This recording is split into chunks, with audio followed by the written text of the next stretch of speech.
So in the last class we discussed about sequential file organization. So now today we are going to discuss about indexed sequential file organization. So here an index is nothing but in the starting we'll have every book will have an index. So what is that index will tell you? It will tell you that the page numbers of each and every chapter or the sub chapters. So it will be a guide for you to search for any option. So here also we'll have the same thing. So an index is a table or the data structure used to determine the location of records in a file that satisfies some condition. Each index entry must match a key value with one or more records and can point to unique records or to potentially more than one record. So every key is used to point out to a record. So if you want to find out a record, first of all you have to find out a key. If the key is found, automatically all the records which are related to that keys will be reflected. So indexed sequential file organization is an advancement to sequential file organization and it overcomes the problems in it. It provides a facility to access the records both in sequential and directly. So both are possible with indexed sequential, but it is not possible with sequential. So in sequential, if you want to access any 10th record, you have to go through with first record to 10th record, but through indexing directly you can access that 10th record. So here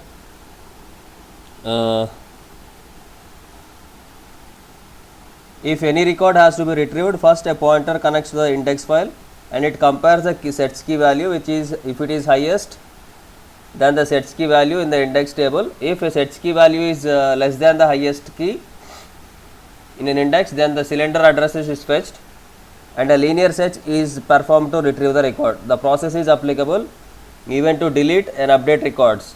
So in this it operates as in shows as in the figure. So initially we'll have a cylinder index. Every cylinder will have a highest key. So for example, if you want to index, if you want to track any index value, in the first cylinder will have the values till 1 to 52. So 18, 39 and 52. So in the track 1 the highest key is 18, starting to 18. In the second track we have 19 to 39. In the third track we have 40 to 52. So these are the records whatever we have. In the same way, second cylinder will have like this. The first track starts from 61, till 61, 53 to 61 like this in the third record. So here you have total 3 cylinders. So these are the 3 cylinder indexes. Now suppose a user is to retrieve a record 14. So a search of the cylinder index reveals that record 14 is on cylinder 1. So here the what is the highest value of 52? First cylinder, that is 52. So till 52 records are there in cylinder 1. So you want to fetch for the record 14. So it will go to the first cylinder. Again in the first cylinder, the first track we have records till 18. So you can find the record in first track. Why? Because in the first track you have the records from 1 to 18. So you want to search for 14th record. So directly you can go to the first track and here you can search or you can get that item whatever you are searching for. Next, the highest record key value is on cylinder 1 is 52. Check with the condition search key is less than highest key on cylinder, that is 14 is less than 52, which confirms that record is on cylinder 1. It shows the record is on track 1. Thus read and write the operations have to move to cylinder 1 and then search it sequentially to locate record number 14. So in this way we can fetch for a record whatever we have in a table. So initially we will have a cylinder index. So every cylinder will have different tracks. So here in the first cylinder we will have 52 records. In the second cylinder we will have total 53 to 75 records. In the third cylinder we will have 76 to 92 records. So which record you want, based on that it will go to an appropriate cylinder. For example, if you want to search for a record 76, so first it will check, it is not there, it is not correct, 76 is not less than 52. Here it will come 76 is not less than 75. It will go to the third record. Here we can say 76 is less than 92. So it means that whatever the record you want to searching for, that is in the third cylinder. So it will go to the third cylinder and here we have the track 76 is less than 80. So the value whatever you are going to set, it will be in the third cylinder's first track.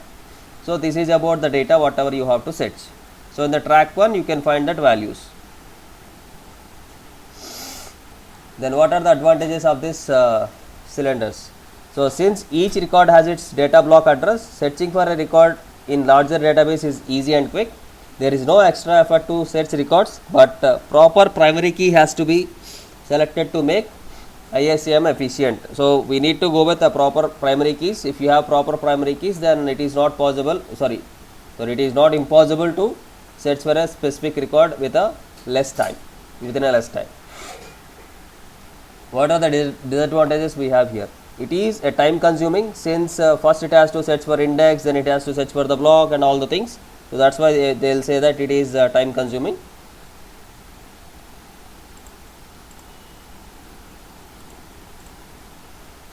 And an extra cost and space to maintain the indexes. So we need some extra space to maintain all the indexes. So it is another disadvantage.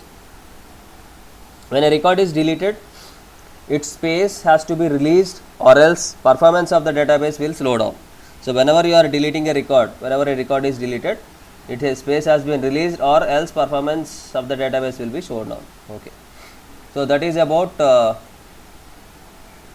ISAM.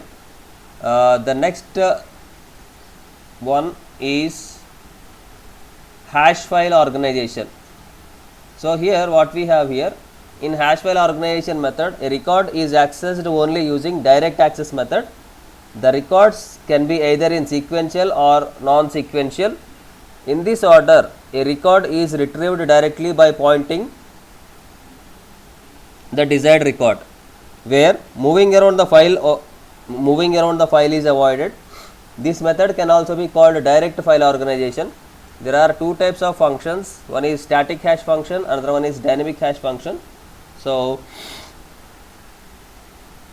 based on this hashing algorithm, we can find that value. So static hash function uses a hashing method to identify record addresses by applying simple hashing algorithm. Hashing algorithm is a routine that converts a primary key value into relative record number of relative addresses. It is a technique of dividing each primary key value by a suitable prime number and then using that remainder of the division as a relative storage location. Okay, see here. For example, suppose that an organization has a set of approximate 1000 employee records to be stored in a magnetic disk. So a suitable prime number would be 997 maximum value, because it is close to 1000. Now consider the record for employee 9396. When he divides the number by 997, the remainder is 423. Thus the record is stored at location 423 in the file. Okay, so 9396 will be the employee's record, employee's number, employee ID. So if you have to divide this 9396 with 997, sir, why only with 997? In the sense, you have 1000 records and 997 is the highest prime number once we check it from 1 to 1000. So you have to divide it with 997, then whatever the remainder you will get, the value will be stored at that location. So if you want to find out the record of 9396, you have to divide it with 997, and whatever the remainder you will get, that will be the location of that file. So it is very easy to direct access that number. That is static hash functions.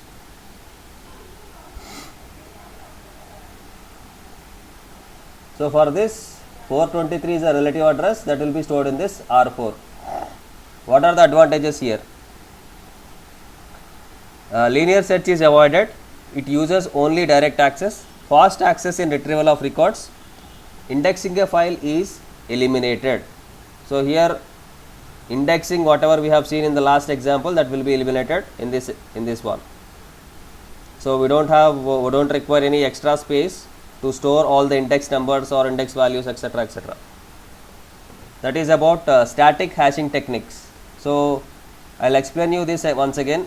For example, if you want to store 1000 records in your database, so 1000 in the sense 997 will be the nearest maximum prime number. So you have to for example, if you take an employee table, every employee will have an employee ID. So you divide that employee ID with that number, and whatever the remainder you will get, that value will be stored at that location. So that is static hash functions. Next we'll move on to the next topic, that is dynamic hash functions. So in DBMS, database is generally not fixed with any particular size due to manipulation of data in database. There will be a chance of database grow or shrink. This situation can be handled by dynamic hashing techniques. One of basic forms of dynamic hashing technique is extendable hashing. For example, in some situations your values what you have in the database can increase. In some situations that data can be decreased. So based on that you have to design your database. Okay, so for that we'll have this dynamic hashing technique will be used. So what is the hash algorithm? The main characteristics of hash function is randomness and uniformity. It uses 32-bit binary string in order to create and identify block indexes. Indeed, 2 to the power of 32 is over 4 billion buckets is unreasonable for all but for largest databases. So if you have a largest database, you have to use 4 million buckets. Extendable hashing uses a hash function h. Most algorithm uses I bits at any time. So here do we have an example here?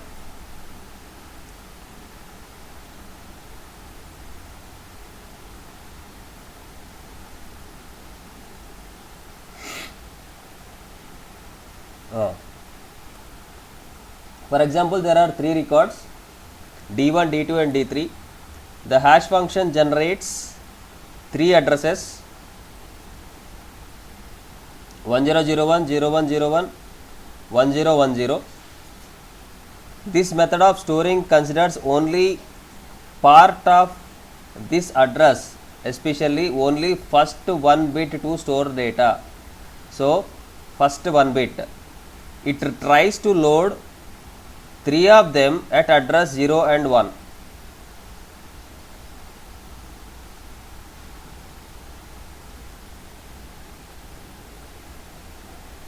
First bit. So D1 will be stored at 1, D2 will be stored at 0. So it will take the first bit. So first bit of D1 is 1, the first bit of D2 is 0. So 1 and 0 are already allotted. So in this case, this D3 is left. So but the problem is that no bucket address is remained for D3. So the bucket has to grow dynamically. The bucket has to grow dynamically to accommodate D3. So it changes the addresses have 2 bits rather than 1 bit.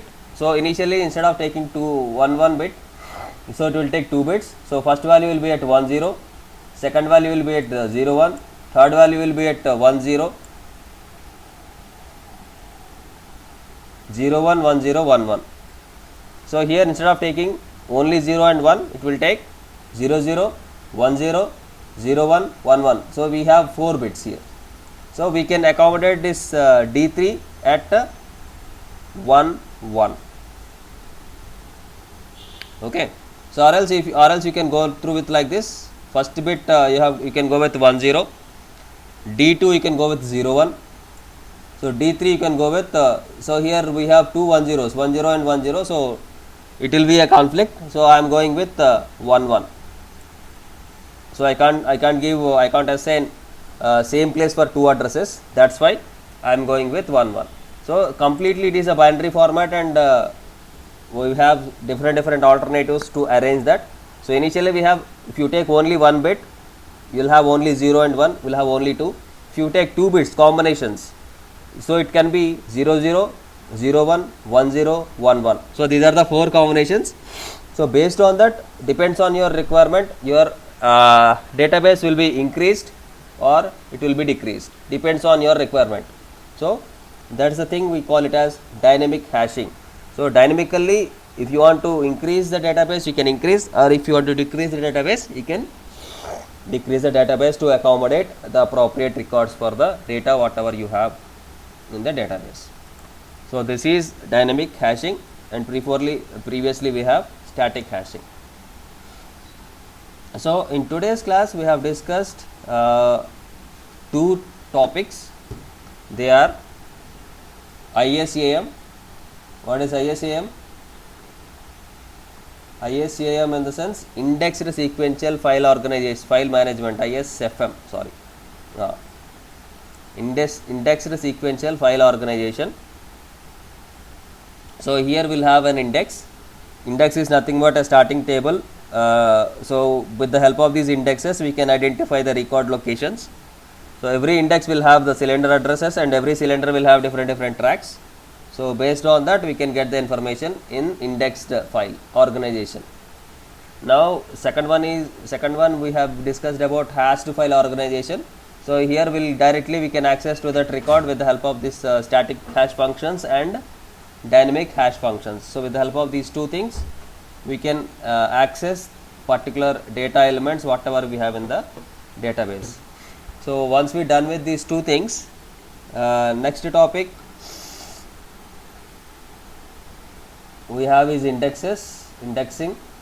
So once we done with this indexing, I think it will be the last topic you have in this second unit. Indexes, we have to create the primary indexes, sparse primary key, next clustering indexes. This is about clustering.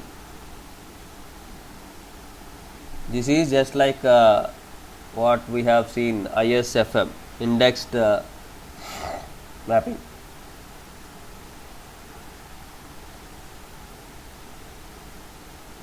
Now once we done with this indexing,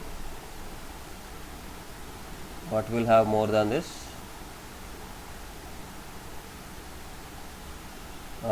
Next we have tree structures. So we have different structures we are going to discuss about. So today's class we have completed two parts. One is ISAM,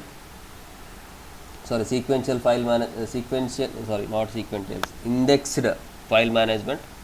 Second one is using hashing techniques. So third one we have is indexing. So today I will give you the basic introduction part of indexing, and remaining different types we will discuss it in the next class.